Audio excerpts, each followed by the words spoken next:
And you guys know it's been a really, really long time since we've seen a vice president, that was capable and as visible as JD Vance has been.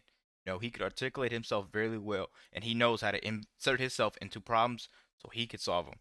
Let's get right to the video, guys. Be sure to hit the subscribe button so you don't miss none of the latest videos that I post. 4 years. Well, you've got lofty goals in the agenda, obviously from the border to defense spending to the economic part of it as well. This week, the House of Representatives had their annual meeting in Florida. They went there with the goal of finding $2.5 to $3 trillion in spending cuts, offsets to this incredible agenda. They could not even come up with $300 billion in offsets. How will you pay for all of this? Well, first of all, we've got Elon Musk and our friends at Doge who are working very hard to find a lot of waste, fraud, and abuse in government. Think about this math, Maria. In 2019, the U.S. government spent $4.4 trillion. In 2024, it spent $6.5 trillion. There is a lot of waste and a lot of fraud, and that additional $2.1 trillion of spending. We are committed to getting America back on a sustainable fiscal pathway. Part of that, we really think the president believes, is the tariff equation. Part of that is cutting spending significantly, especially the wasteful bureaucrats. And part of that is growing the economy, because we've had anemic growth under Joe Biden. If we grow the economy at a bigger rate under President Trump's leadership, and I believe that we will, that is how you solve the debt problem in the United States of America. We've got to do That's what I've been trying to tell you guys. They said, oh, he cut off the government. He's cutting off everybody's financial aid. He's cutting off everything. We're not gonna have anything. Everybody and some MAGA supporters were trying to trade on Trump because they didn't realize that he was cutting some stuff off, and you guys weren't gonna lose, the Medicare, Medicaid, and stuff you guys get, food stamps. He wasn't cutting that off, guys. He was cutting off these direct line that they're getting this money for, because they're getting this money and spending it on God knows what, sending our money all overseas. And some people like Elizabeth Warren has a 17 or $20 million net worth, and she's not supposed to make that. She's not supposed to have that much money. So what type of favors are you doing? How much money are you cutting off the top? And a message that goes out there to all these Democrats and all the people that comment hate under my videos, some of my friends, family, anything. This is to you guys. If the president is successful, America is successful. His success benefits us. So stop acting like this guy is going to be a dictator and take over everything and ruin your life. Let's keep going, guys. This is why I say America is not divided by race or religion. It's divided by intelligence. Because no one goes and reads these articles for what it is. They just read the headline and they go off of that.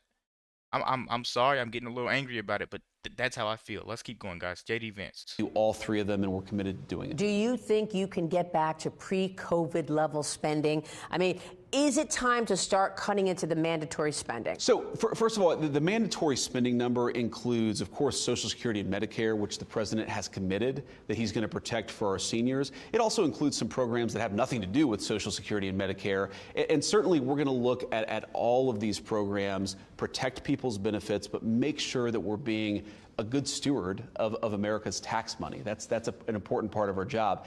But if you talk about just the COVID trend line of 2019, that $2 trillion increase, that was not mostly mandatory spending. That was frankly Congress and the Biden administration not doing their job. There's a lot that we can do with just common sense fiscal reform, empowering our friends to find the cuts that they need, and growth. That's what we're going to focus on over the next few years. So you can. And that's why I tell you guys, these picks that Trump has, they're not afraid to go against the system. He's not blaming the people. If you guys are listening, if there's a brain between these two ears, you guys could easily understand what he's trying to say. He's not going after the people. He's going after the system and how the system is being used to screw you. That's why I just love his picks. RFK going after the food. Come on, man. Let's keep going. Cut into mandatory spending because it's not actually mandatory spending. Well, it's funny. People hear mandatory spending and they assume it's Social Security and Medicare. Again, the president wants to protect Social Security and Medicare. There's a lot of waste across our government, and it's something that we're certainly trying to look into. The president has so many bold ideas, from the possibility of acquiring Greenland, putting up this Iron Dome in America, taking back the Panama Canal, renaming the Gulf to the Gulf of America. Do you expect the U.S. to acquire Greenland? I think it's possible, Maria. So here's the thing that I think a lot lot of folks don't appreciate about Greenland, it's really important to our national security. There are sea lanes there that the Chinese use, that the Russians use, that frankly, Denmark, which controls Greenland, it's not doing its job and it's not being a good ally. So you have to ask yourself, how are we going to solve that problem, solve our own national security? If that means that we need to take more territorial interest in Greenland, that is what President Trump is going to do, because he doesn't care about what the Europeans scream at us. He cares about putting the interests of America's citizens first. There's another angle to this whole Greenland thing, Maria, that people don't realize. You've got probably 55,000 people living on Greenland who are not actually happy with Danish government. They've got great natural resources there. They've got an incredibly bountiful country that the Danes aren't letting them develop and explore. Of course, Donald Trump would take a different approach if he was the leader of Greenland. And the odds of the Panama Canal? Well, look, Panama Canal, they've violated a core tenet of the agreement. Remember, when we gave over, and I think it was a mistake, but when we gave over the Panama Canal to the country of Panama, what we said is you have to make sure that this canal respects American sovereignty and that you don't give special benefits to the Chinese that you don't give to the United States of America. I think they've failed to meet their end of the bargain, and we're very serious about making sure they do meet their end of the bargain. And that's why I've been saying it has to be really good to go on and take an interview for Fox, knowing that they're asking you questions constructively instead of looking for a gotcha moment or trying to make you stutter or trying to make you look like you don't know what you're talking about. You know, it's good to see this, and it's good always when JD Vance talks and he's on an interview, you always get enough information to absorb. It's not too fast. It's not too slow. You could understand it if you guys know what I mean. He's telling you how it is. He's telling you why they're going after Greenland.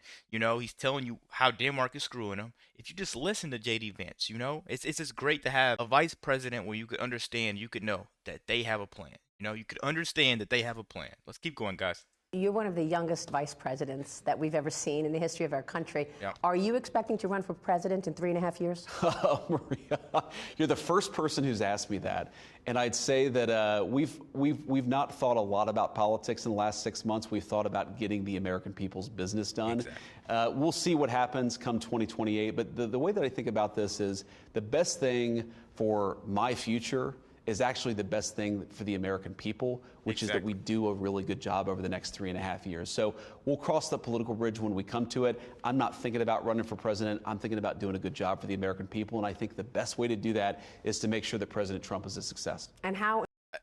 I want to ask you guys, ask you guys right now, would you vote for Vance in 2028? You know, I don't know who his running mate may be, but maybe Tulsi Gabbard? Who would you pick for a running mate? That's what I want to know, guys. JD Vance 2028, what are you thinking? You know, what type of world are we going to be left? I don't know. Let's keep going, guys. How important is it to bring young people into the political conversation? So huge, so important. And I think that's certainly one of the things, one of the responsibilities that I take seriously. I've got a 7-year-old, an almost 5-year-old, and a 3-year-old kid at home. I do think I view America's political problems from the perspective of a young father, because that's exactly what I am. So I definitely try to bring that perspective into the Oval Office on meetings on Capitol Hill. That's an important role for me to play, and I'll keep on playing it. And I love that. You're a family man. And one of the first executive orders that President Trump signed in was school choice. Yes. And so we talk about education. Do you have a vision there in terms of how things should look for your children as they grow up? You're talking about killing or shutting down the education department to save costs. So what does the education look like? Well, I think we could save costs and actually give American children a better education. We spend way more per pupil on on education than almost any country in the world, and we've gotten worse and worse outcomes. I think the president's exactly right that if you give parents more choice and more capacity to choose what's in the best interest of their kids, then we're going to make education better for all American children.